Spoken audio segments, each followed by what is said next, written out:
I thought it'd be really cool to keep Mountain Dews in my car. So whenever I drive people places, I could be like, hey, you want a Mountain Dew? The issue was wintertime rolled around and I left him in my trunk. Oh. Welcome to episode 6 of the Voice of Generation Now podcast. My name is Owen Smith, and I am so glad to be your host for this evening. First, we're going to pan to our great audience in the seats, or whatever you want to call it. Are they just going to like sit there and not do anything and clap? There you go. Come on. Those are my boys. They're a bunch of clowns. Grant, you crack me up. So our guests for today, I like to say I had a role getting this guy on. It is none other than the Chapman RD himself, Mr. Ben Hansen. Come on now. There you go. Yeah, you're supposed to clap. Thank you. So Ben, we're going to talk a lot about Chapman. Cool. I mean, as a Chapman alumni, I like to say I'm proud that I came from Chapman. I had a great experience there. I'd expect nothing less. Amen, brother. So you were a resident in Chapman, and then you were an RA for many years, and now you're the RD. Can you talk about how you decided you wanted to be an RA, and then how you decided you want to be an RD down the line? Yeah. Chapman my freshman year. And then that was second semester was COVID. So I went to Hills. There wasn't much room in the apartments, but I loved it. And in Hills, I had a really impactful RA. His name is Hogan Spencer. Funny enough, his brother was the RD of Chapman before my time. So he definitely was all in on res life. I actually think his sister was an RD as well. But he really poured into me. And saw things in me that I didn't see in myself.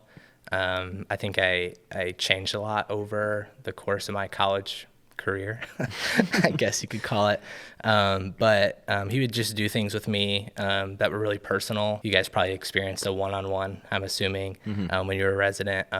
But he would do one-on-ones with me that were really just like me-centric. So he would take me to the gym and we'd lift, or we would play basketball, and he had one of the worst jump shots I've ever seen. I can relate. But honestly, that like meant even more to me, that he's willing to like embarrass himself and just do something that I love to do. So at the end of my sophomore year, he was like, hey, like I could see you doing something like this. And immediately I was like, no, I'm not qualified.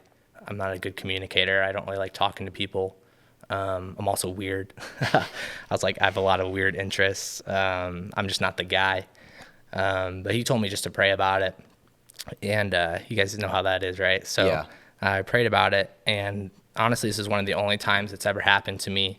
But when I prayed about it, clearly the word Chapman just came to me. And it was one of the first times I've ever experienced that. I didn't even apply yet or anything. I didn't know how many spots were available, but I just knew the Lord put Chapman on my heart. And so I had this confidence from the Lord just going through the process that I was going to get it. And eventually I got it. It was super cool, but weirdly enough, the RD that hired me at our first meeting before the start of the next school year, he's like, hey, I'm not coming back. So that was really awkward. So then I was going into the next school year, and I didn't know who my RD was going to be or anything like that, let alone I didn't know the team super well. I knew a couple of the guys. But I was just really excited for what the Lord had, because I knew he showed me that he wanted me to do that. So then my eventual RD came. His name was Ralph. He played a significant impact in my life, just mentoring me, and he was really someone I wanted to be like. But honestly, it wasn't until my junior year here where I felt like I found, I guess, that calling of why the Lord wanted me to come here in the first place. I somehow just flourished being an RA. I found myself talking to people I would have never talked with. I found myself having this joy that I didn't have before. I found myself using those weird things about me that I thought I was quirky, but I was able to use that to connect with people on a multiple different levels, from music, video games, sports, just anything and everything. I was just able to connect with people, and I found a real love for people that I never knew I had. And I am an introvert at heart. I still am. But I found through the RA role how much I love people and how much being with people builds me up inside. And I think early on as an RA, I knew I wanted to do it again my senior year. It was very evident. My junior year was my favorite year of college so far. So I went through, ended up RA my junior year as well, or my senior year as well. and we ran it back. And that year had some struggles, but I really found that the Lord was stretching me and testing me in areas. And I knew all along, I thought RDing would be really cool, but truthfully, I probably wouldn't have done it for any other building besides Chapman. And I didn't expect the position to be open. Through some difficulties my senior year, I put it on my shoulders too. When I graduated, I was like, I'm going to make sure that Chapman's set because I care about the building. So I'm going to recruit a bunch of guys to RA before I leave. So I was trying to get the best people to RA. I was talking to everyone, and lo and behold, the Lord blessed me with that very team that I expected to leave with. Somebody already told me he was leaving. He was like, hey, like, do you think you'd want to do this? I was like, I'll pray about it. Just how it was being an RA. And went through the process. It was a grueling process, honestly. I think I applied in January and didn't hear back till literally the last week before I graduated. Oh, wow. So it was really scary, kind of moving forward. At that time, I proposed to Sydney as well. And it's hard having your job and living place like tied into the same. Yeah. So that made things, I really had to trust in the Lord that he had this in his plan. Ended up becoming the RD, and it was just like such a blessing that he gave me such a good team to start off with, people I had relationships with, and it just showed that his hand was in it all. How would you say is God working in Chapman? I know there's like Bible studies for each floor, and I know last year we had the Chapman worship nights and stuff like that. So obviously I'm not in Chapman this year. How is God working in Chapman this year? Yeah, he's working through a lot of ways, honestly. I think it starts with the RAs. I got to give them a shout out. They are the best. Chapman gets the cream of the crop. So all these residents coming in are truly blessed with their RAs. It starts with them through just being the hands and feet of the ministry, being there for people at all times, just talking with them and just really showing them love because that's what we're here to do. Additionally, every floor, I'm pretty strict with my RAs. I believe that every floor should have a Bible study. I know that's required in the other buildings, but I just feel very strongly about that. I grew a lot having my own Bible study, and I all see them being future leaders when they're done here, and I want them to have that opportunity to lead now so they can feel comfortable, in the future, maybe leading at their church or something like that. And then lastly, we have a spiritual mentor this year. You know him very well. He's right next to you your freshman year, but Nate Charian. I love Nate Charian. He's a great guy, but he's our spiritual mentor this year. And he's been popping in the Bible studies as well. He put up a QR code that people are able to scan it and meet with him if they ever want to talk with him. And then also we're kind of partnering with Spiritual Life in that through the abiding habits. So each month we're focusing on one abiding habit.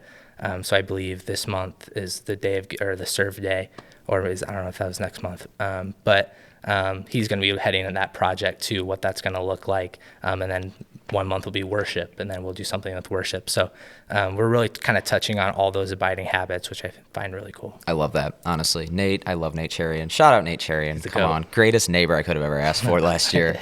So we're going to shift to Peyton. Yes, and Peyton. We are a radio station still. Yeah. So what music do you like? Yeah. My music taste has changed. Kind of like a roller coaster. Growing up, my parents only wanted me listening to Christian music. So I don't know if you guys know of the X CDs, the Christian X rock CDs. Yeah. So I grew up on those. So every year when they would come out with a new one, my parents would always get it for us, and we'd put it on our what's it called? I don't even know what it's called anymore, like a CD player. CD player, yeah. Yeah, and we'd play those. And honestly, I kind of went through phases, but I'm kind of back where that was. I like listening to old Christian rock. Right now, I like some alternative rock.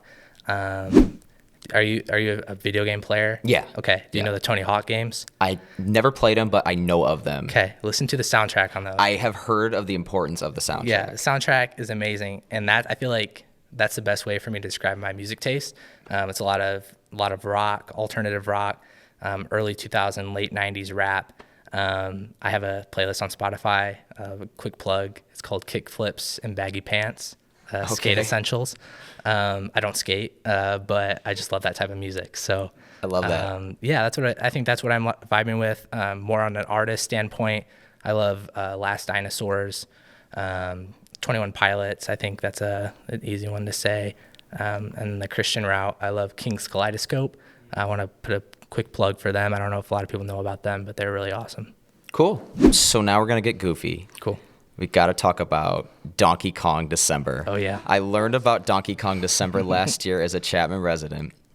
None other than Sean Clinton. Yes. Now current RA.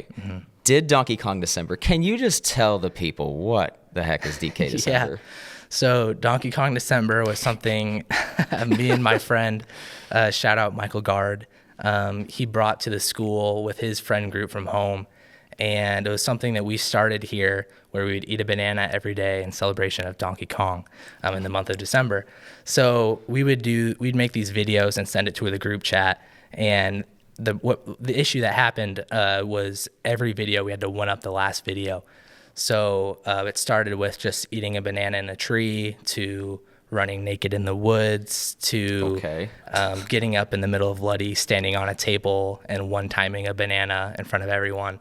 So we went to these crazy extreme, shaving someone's head. We did that. It was just like crazy things. That was Donkey Kong December. And I knew as an RD, I was like, I gotta do this. So I encouraged everyone in the building to eat a banana in celebration of Donkey Kong. But where Sean comes in, his math brain, he was taking Microsoft Excel, the certification, and he was like, I'm going to make a spreadsheet for Ben. So every day he would eat a banana, he would rate the banana, and then he just practice these formulas that he's learning in class and put it to Donkey Kong December. And just one day, just sent it to me, emailed it to me, and I was like, this is the best thing I've ever seen. And I think if you know Sean, like that is very Sean. And he promised me this year he's going to one-up that one. So I'm really looking forward to that. I need to see what happens with that. However he one-ups it, I can't imagine. So now we're going to turn it to our beautiful audience in the seats. If anyone has any questions, make your way down to the microphone, and I have a gut feeling I know what this question's going to be. I'm not gonna lie. If anyone else has any questions, you can line up. Just make sure you're off camera. I have a question for you. All right. Would you rather have unlimited bacon but no games, or unlimited games but no games? Okay. I think I've heard this one before. Can I choose to not answer? Is that an option? No, you can't. No, I can't. Okay. You know what? It's unlimited games though, right? But no games. But also it's unlimited games. I think it was games, unlimited games, but no games. And correct me on that. Was I right? That is correct. All I'm hearing is unlimited games. So I'm taking no games. But unlimited games. Unlimited games, but no games. But unlimited games. So I'm taking unlimited games, but no games, but unlimited games. Okay. All right. But you get unlimited bacon. I'm gonna pass on the bacon. Okay. This is the first person that has not chosen the bacon. I had to throw a curveball in there. I love it. Oh, okay. He's like, oh crap. There is no right or wrong answer, but there is. But there is. My brain is fried, man. My brain is fried. All right. But unlimited bacon. But unlimited bacon. Okay, Ben, what would you have done different at Olivet in your time as a student here? You can take this any way. Funny, not funny? That's a great question. I wish I would have. It's going to be twofold, and it's going to be kind of opposite, so this might not make sense. But I wish I got involved earlier as a freshman and sophomore. But when I did get involved junior year and senior year, I was too involved.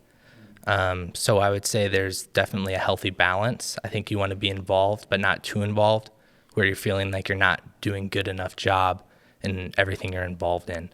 So that would be my encouragement: is get involved, but don't bite off more than you can chew, because you're going to spread yourself thin, and then the things you enjoy doing, you're not going to get to do, and you're just going to. The things that you loved or you thought you would love, you're not going to enjoy it as much, and it's going to be something on your schedule rather than something you want to do. So, good question. Ben, you're a Mountain Dew guy, right? A big Mountain Dew guy. Right. That's what I thought. So, favorite flavor besides Baja Blast? Because I'm pretty sure it was the whole Baja Blast thing that you're obsessed with. Yeah.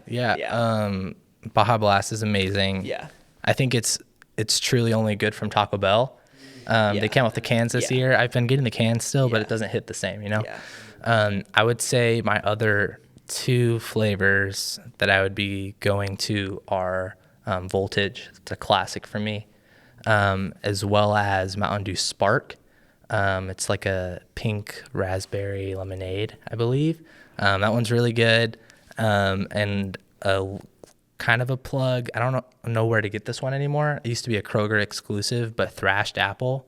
Has anyone tried that? I have not. Mountain Dew Thrashed Apple. That one was so good, but what ruined it for me was I thought it'd be really cool to keep Mountain Dews in my car. So whenever I drive people places, I could be like, hey, you want a Mountain Dew? The issue was wintertime rolled around and I left them in my trunk. Oh. And they swelled up and exploded in my trunk. Oh, yo. So I had multiple cases just like gross all over my trunk. And I was like too scared to clean it up. So this is bad to admit this. It was in there for a solid like year and a half because I just wouldn't open my trunk anymore until I actually had to clean it out. So I think that's like ruined it for me. But you guys don't have that experience, so maybe you guys will like it. Wow. The whole trunk explosion thing? That is wild. What?